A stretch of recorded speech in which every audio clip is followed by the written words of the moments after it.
Personally, moving to LA was the best decision I ever made. The landscapes are beautiful, I've met amazing friends, and I've been re-inspired to create again. The lifestyle definitely doesn't come cheap though.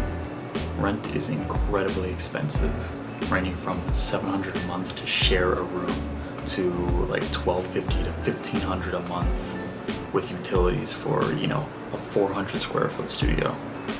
And that's insane. Not to mention, a lot of these places don't even have a kitchen. They call them efficiency units, which basically means it has your bathroom and your single room to live in, and that's all you get. Good luck. You pay for utilities, gas for your car, your food for the month, for dining out and groceries, and the entire city's kind of like a vortex, so one way or another you end up spending money. But really there's three main things that I would say are the most vital to making your move comfortable and as successful as possible. The first thing I would say is to have a safety net. LA is not a city to move to without some decent savings or some sort of financial support from, maybe your parents or something. It's a pretty standard recommendation to have like 6 months of savings for like your emergency fund in case, you can't find work or you have car troubles or anything of that sort. Considering that the rent on average is like, let's say $1,400 a month for a comfortable studio, and then you'll spend $300 a month on groceries and $60 on gas for a month, as like rough estimates. For 6 months of expenses, that ends up being $10,560. And I know exactly what you're gonna say and be like, Hunter, most of us don't even have half of that in our savings. That is crazy to expect us to have that sort of money. And that was actually exactly my case. I came here on about $5,000, and obviously I made it work, but there was a few times where I cut it really close and it wasn't always the most comfortable experience. So it's certainly possible to, come here without 10 grand saved up or whatever your expenses would be, but if you want comfort and some sort of sense of safety in case things maybe don't work out, then I think that would be a good baseline to start at, or at least aim for. And there's this thing that you hear all the time, and people are like, oh, since the cost of living is higher, the jobs will pay more. And unfortunately in most cases that's not it. The minimum wage is higher. I think it's like $15 an hour here, but it doesn't balance the rest of the wages, if that makes sense. The rest of the working wages haven't adjusted to inflation like the minimum wage has, and even that minimum wage is difficult to live here comfortably. It's really a city where you budget to live here. Secondly is what I would call having the bridge. Finding work here is extremely difficult if you don't already live here. And with sketchy landlords and properties that vary wildly in quality, you really want to be able to check things out before you sign anything. You'll want to find some sort of bridge where you can stay in the city and look for work and properties and opportunities and, maybe be introduced to people that can kind of help you along the way. So initially I came to LA on what's called a work exchange. And for those of you who don't know, a work exchange is basically an agreement between yourself and another person or people, maybe a family, like in my case, where you provide certain services in exchange for a place to live. Sometimes they'll provide food and other amenities and stuff like that. So it's a really good way to get familiar with the area and immediately have a connection without, being committed to a lease or paying any actual money in case, you find out maybe this isn't for me. And, at that point you maybe wasted some time and learned some new skills instead of being out a couple $1,000s. So for my work exchange, I used a website called HelpX, and basically for HelpX you pay a one-time fee of, I think it's like $24, and it will give you access to hosts around the world. It's not just specific to California or the US. You can really go around the world, and these hosts will have different opportunities, whether it be like English teaching classes, or a lot of them are organic farm stays where you help on the farm, or a little bit more niche qualities to them.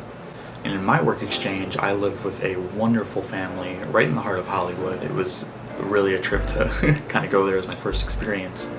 And I lived with a mother who was blind and her wonderful son. And basically I provided assistance with their household tasks and developing their personal businesses, and in exchange they gave me a room to sleep in, and they would make me the most delicious vegan meals that I still think about to this day. And although I'm no longer living with them, that connection had blossomed into a wonderful, wonderful friendship between them.